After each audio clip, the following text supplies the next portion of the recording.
Here is everything you need to know to master the camera app on iPhone 16 Pro and iPhone 16 Pro Max. What we're going to look at first is how to launch the camera app. Now, of course, the most basic is just tapping on the camera app icon. Everybody knows that. You can also long hold on that icon to jump to certain areas. You can jump directly to the portrait selfies, portraits, video, or selfie mode. So you can jump quickly to various modes of the camera with that long hold. Alternatively, if we go back here to our lock screen, you'll notice in that lower right-hand corner, these are two different shortcuts. You can set either of these to the camera app. So if we long hold onto our lock screen and tap on Customize, go to the lock screen itself, we have these icons down here. I could remove that one. I could remove the flashlight, tap on the plus, and add the camera back in. You could also launch third-party camera apps as well. So we have set it now to the camera app, and you can just long hold on it and boom, jump directly into the camera. Of course, the swipe is still there. So from the lock screen, swipe to the side in the camera app.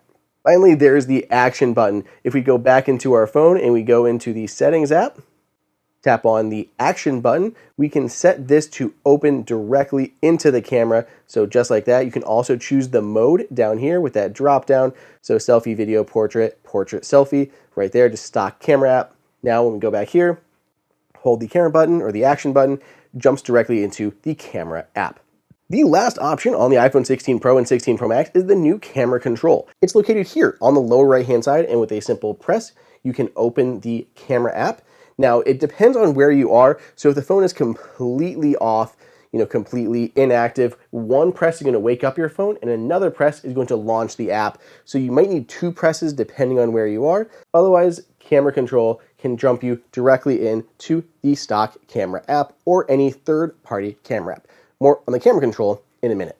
We're next going to talk about taking photos. So of course, just a tap on the bottom of that shutter is going to take a photo. Tap on the little icon in the lower left-hand corner to get to that photo you just took. Swipe down to make it go away. That is the most obvious way, but of course there are others. For example, the volume buttons here on the side. I can press either the volume up or the volume down button to quickly take a photo. Very easy to do. If I go ahead and hold either of these buttons, it's going to start recording a video. Now we're recording a video, and until I let go of the button and it stops, that works with either the volume up or the volume down. Unless we jump here into settings, we can turn on use volume up for burst. So now when I go back to the camera app, if I hold the volume up button, it's going to start taking burst photos. And if I hold the bottom button and hold that down, now I'm recording a video. So a press to take a photo, hold the up for burst, hold the bottom for video. Apple actually bakes in a similar functionality to the shutter button. So if I tap the button, it takes that photo as I showed before. But if I tap and hold, now we're recording a video. You can see the time counting up at the bottom.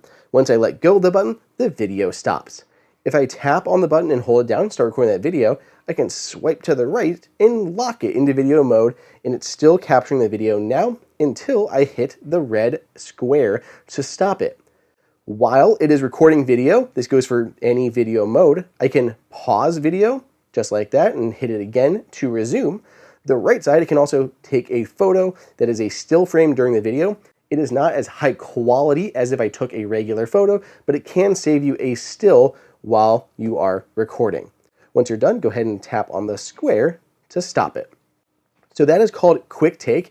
So again, hold it down for video, hold and pull to the right to lock it in video mode. But if I push it and drag it to the left, I'm taking burst photos again. So tap and just immediately drag to the left, taking burst photos. By the way, unlike previous iPhones, the new iPhones are capable of higher resolution QuickTake video. This can be captured at 4K resolution, whereas before, QuickTake limited your quality to only about 1080. Let's now talk about zooming in and out on your iPhone. So of course, many people know about pinching on the screen, just like that, pinch back out to zoom out, but you kind of move the phone around when that happens, and it's not super precise if you're trying to get it exactly on one of the numbers. So you can tap on any of these at the bottom to quickly jump between those virtual cameras. You have your 0.5, which is your ultra wide lens, which is now 48 megapixels here on the iPhone 16 Pro and Pro Max. You have your primary camera, which can be set to 3 different focal points. So 24mm 1, 28mm 1.2, or press it one more time for 35mm, which is a 1.5 times zoom. You can set that preference of which one you want it to always go to in the Settings app. Finally, you have 2x, this is 2x optical quality zoom, and then 5x is using the telephoto lens on this camera. An alternative is to use the scope wheel. So say we're here at our 1x or 1.5x zoom, I can tap and hold on any of these and slide my finger left and right.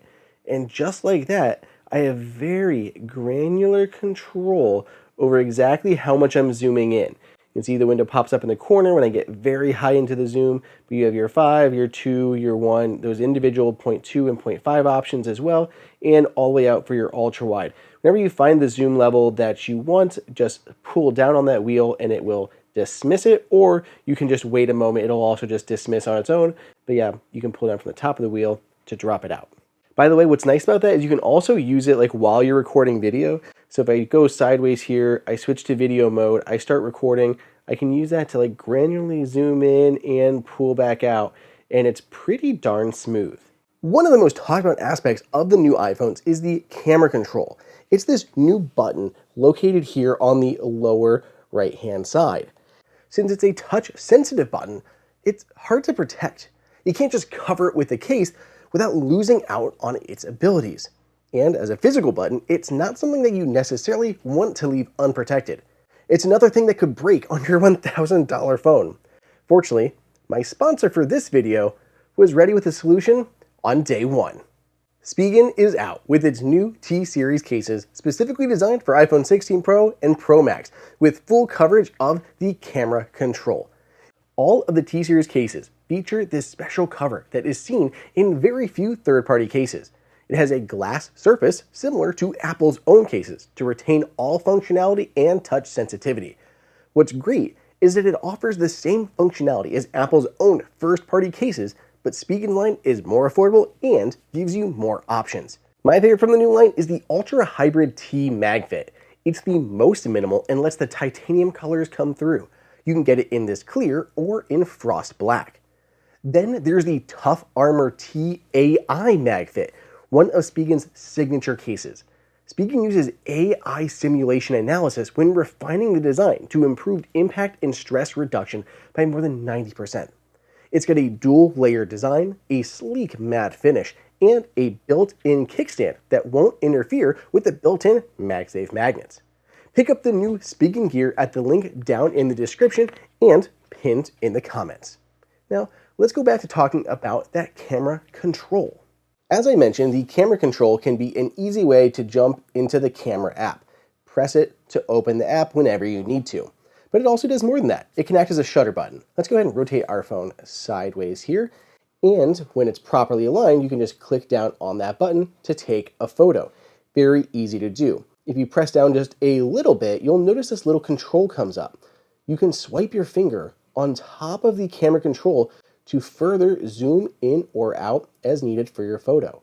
A double soft press will bring you into the control picker. So I can choose things like exposure, depth, zoom, cameras, and styles and tone to choose from. When you're ready, just press down again halfway, and you can move between all the different cameras on your iPhone using the camera control.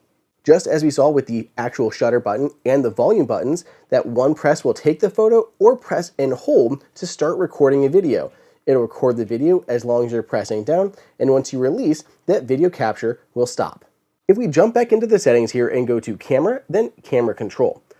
First, you can choose which camera app opens with the camera control. So any of these third-party ones will work. I stick it with the stock camera app for this video. But you can also change how it launches the camera, whether a single or double click.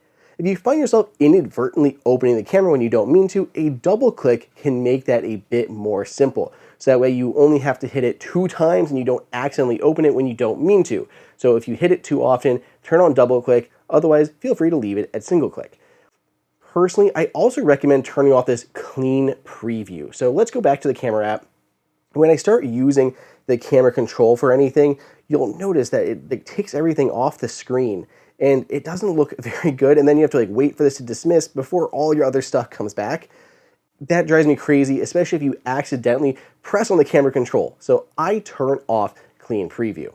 Going back, I want to jump into accessibility and then go down to the camera control. Another couple things that I might suggest. First is this light press. You can turn this on or off depending on that extra press. If you don't want to use that for those controls, if you just want to use it for capturing photos, you can turn that off. Same thing with the swipe. You can just use it for photo capture. Now, assuming you leave those on, you can change that light press if it's lighter, firmer, or just leave it at the default. So if you find that it's not quite the right, you can tinker with these, both the press and the speed, to get that to your exact likings to dial in that camera control. Personally, I find the camera control is the fastest way for me to jump into the camera and take a photo, which has been amazing with a toddler running around just on the lock screen. I'm in an app, something cute is happening, I just press it, it launches the app, and press it one more time to take that photo. It's been a godsend so far in the past few weeks. Back in our beloved camera app, let's take a look through the UI in controlling some of the different aspects. So first, you can swipe left or right to change between your different modes. So here on the iPhone 16 Pro, all the way on the left, we have our time-lapse, slow-mo, cinematic, and standard video modes. Going to the right, we start off at photo, but then go into portrait, spatial, and pano. So spatial is new with these. If we go ahead and rotate our phone again, we can record video and photo thanks to this little toggle in the corner. So there is photo, swap it here to move into video. This will record basically 3D spatial video that can be played back on Vision Pro. As someone who has a Vision Pro, these are really nice. I'm very glad they were able to add photos as well as video with this update. Portrait mode is great. You can change these different portrait styles, but you don't always need to, because when shooting in portrait mode, when it detects a person or a dog, it'll actually turn on and capture spatial data at the same time that you're capturing a photo. Sometimes it does take a second, but you'll see a little stylized F for the aperture appear in that lower left-hand corner when capturing a spatial photo and regular live photo at the same time. You'll notice you captured a portrait and live photo at the same time inside of the Photos app. By that icon here in the corner, it's got that F value or that F stylized aperture as well as live. If you tap that drop down, you can change the different live modes or turn portrait on and off. So if we turn on portrait, you can see it's going to blur out the messy background a little bit more, pull out my son's face. If we go back, turn that off, we can just stick with a live photo. So you do have those options, which I very much like here in the stock photo app. To gain quick access to the gallery, you can tap on the thumbnail in the lower left-hand corner. It's a photo we just took. Swap the cameras around, tap the little circle icon in that bottom right-hand side, turn it back around this way. We talked about the modes, all of that. Here at the top, you have several different options to choose from. First is your flash. You can turn it on or off. If you hold it, it'll actually give you one more option, so auto on or off. Just tap that to release it. The next one is shared library. If you are using the shared library, you can shoot to that shared library directly or turn it off and just save it to your personal library. We have our exposure listed right after that. You can turn that up or down with the little wheel at the bottom, change the brightness, tap that to release it. Here you have your photo mode. I have this HIFE Max on, which you can just leave turned off or on, and then live photos on or off. We also have the photographic styles. We will come back to those. There are more controls though, so if you tap on that little caret icon in the center, it brings up this tool tray at the bottom. So first, flash, same controls as above. You have your live photos on, off, or auto, similar to above. Your photographic styles. You have your aspect ratio, square 16:9, 4:3. We have our exposure, again, we mentioned that. We can drop it back to 0. We have our timers. You now have off, 3, 5, or 10 seconds to choose from, 4 timers. And then our shared library, so library, shared, or personal libraries. One mode that you're not seeing right now is night mode. So if I cover this up a little bit, you'll see a new icon appear in the status bar at the top. That is for night mode shots. So it only happens when it gets dark enough to enable, because you don't want it the rest of the time. So I can turn it on or off from the top, but I can also access it from the bottom. Now when it's here, you can change how much time. Now this is going to be based on the movement of your phone, the movement of your subject, and how dark it is. When it's enabled, it's yellow like that. And you see right now it's only 1 second because it's not that dark inside of that camera. But if I tried to get a little bit darker, it can give you up to, I think, 30 seconds, which is going to be a long exposure shot for maybe shooting up at a night sky, anything like that. And it also depends on how much your phone is moving. If your phone is bouncing around, it doesn't want to give you a long exposure that's like 30 seconds because you're not going to be able to hold your hand still that long. But you'll only see that appear just like that when it gets dark enough, and just tap it to turn it off. If you don't want to use that night shot, it might just use the flash instead, or you'll have a slightly blurry or grainy image. One thing you may notice in some of my shots here is that little level that appears on the screen. I find this very handy. It appears when I'm trying to level my phone, it gets close and then it'll lock in, boom, yellow. When my phone is perfectly level, it works in both orientations. If I switch it here, you can see it pops up, tries to lock in, and gives me that little yellow lever when I actually approach level. I think it's very handy when shooting images just to make sure everything is lined up. You can turn it off in settings if you want. You can also turn it on a grid if you want to look for proper composure. iPhone 16 Pro and 16 Pro Max can take macro photos. Essentially what it's using is that ultra wide lens, which has that very close focal distance you can see on the pad of my finger. So we bring something close, like this little flower, it can get really close to that and take these macro photos. Here are some macro photos of bugs that I've taken. They're absolutely crazy. They look super duper cool. Now you may not always want to use macro photos though. If we go into our camera settings, you can turn on the macro control. So you can toggle this on or off. I believe it is off by default, but you'll notice when we get something that is very close to the lens and it jumps into macro, there will be a toggle in the corner that shows a little flower. If I turn that on, all of a sudden that's going to jump into focus. It's going to focus on your macro shot. If you turn that off, it won't automatically do that. You can switch to the ultra wide and get really close, essentially simulating the same thing, but you have to do that manually versus just turning on that macro shot if you want to use it. So you can turn that on or off, and it'll automatically jump into that. Like, it's annoying. You can use that toggle to turn it off, which is what I prefer. Let's talk about some of the different formats that you may want to shoot in. So here we're going to go into camera settings and then go to formats. So there's high efficiency and most compatible. High efficiency are going to be smaller files. The most compatible will be your typical JPEGs.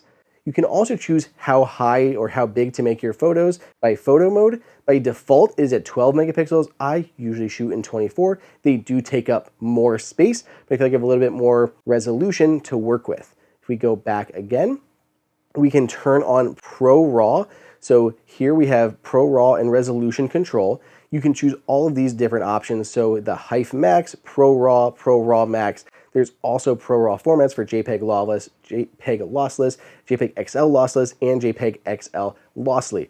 These are my personal settings. I stick with HEIF Max most of the time. ProRes is great. If you want to shoot in full 48 megapixels, switch it to that one, but I often shoot at HEIF Max because it gives me a lot of the benefits of ProRes, but at a slightly smaller file size. So I stick it with there, and most compatible with JPEG lossless if I'm shooting there. When you have any of those enabled, you can turn them on or off from up here in that top menu bar, as I mentioned early on. So if I tap that, I'm now shooting in that HEIF Max. I think it gives me the best resolution and size. But if you hold it, you can choose between HEIF Max. There's RAW 12, RAW Max. This is the one if you want the best, highest resolution, most data in your shot. That's what you'd stick with. For most people, if you just want slightly high resolution, go with that HEIF Max. Now let's talk a little bit about video. Just to get out of the way, yes, there is a ProRes option similar to how we have it for the ProRes or the ProRes photos. You have ProRes video that you can shoot on the Pros. You can see all the colors basically been stripped out of this because it's going to be more or less added in post where you can do your color grading. So all of that kind of just drains from the photo. But you have your ProRes log that you can turn on or off there.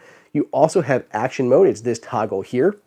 This does require a little bit of light. You can work in lower light settings with this. There's a toggle in settings. Highest resolution this can record is 2.8K at 60 frames per second. 2.8K at probably 30 is going to be common for most people, but you can do 24, 25, 30 as well. So I usually keep it 2.8K, 30 frames per second. This is if you're chasing your toddler around, you're chasing your dog around, you're bouncing a lot, and you really want it stabilized and smooth. That's where you use action mode. Finally, there on the right, you have your resolutions you can choose from. So 4K or HD are your basic options. Then you can choose your frames per second. This can go all up to 120 frames per second, which is different than slow-mo. So slow-mo is a dedicated shot here. You can do 1080 at 240, but if you're in regular video mode, you can do 4K at 120 frames per second. For most people, sticking at 24 or 30. 30 is going to be your most common, 4K 30 for video.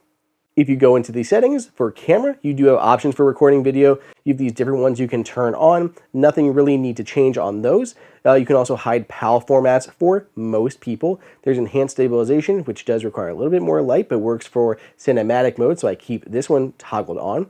There's the action mode lower light. I also turn off HDR video. Most of you can leave HDR on. The reason I turn it off is because it's hard to edit between something like what I'm shooting here, which is SDR, standard, or HDR. And if I'm combining footage, it gets messy. So I usually toggle this off when I'm combining my footage, but most people can just go ahead and leave HDR on. Other than that, you have your locking your white balance, which can also be handy if you're moving your camera around a lot and your color palette, your color spectrum seems to shift. But these are the settings that I use for my camera here on the iPhone 16 Pro. While recording video now, Apple has new options for the audio. So it's recording the audio right now. There may be some background tapping noises going on. You could be filming in a restaurant out on a city street. There's environmental noises going on, anything like that. Now, this is going to be a terrible demo, but I'm at least showing you how to edit this. So we're going to go in here to the Photos app to edit, tap on my editing button there. And aside from your standard video and adjustments, there's this new one for audio mix. It'll actually be able to change between standard audio, focusing on what's in a frame, so what's just right here. This will basically be what is heard on your microphone or your camera. There is studio, which simultaneously focuses on what's in frame and turns off everything else. It makes it sound like it was recorded in a studio on a soundstage, so it gets eerily silent without any background noise happening. Or cinematic mode, which keeps your audio right in front, but also gives you surrounding audio on your other channels. So it puts your dialogue on your center channel and puts the rest of the audio on your surround sound. So it's more cinematic. It's really cool. These audio mixes are very, very neat. I think this is an amazing feature, and I'm really excited to see what people do with this. But yeah, you have to so far edit it kind of in the Photos app. There's not much control for this outside of that on Final Cut or anything, at least not yet. To make sure you're getting spatial audio, go ahead and go into your camera settings again, then go down here to record sound. You have options for spatial, stereo, or mono.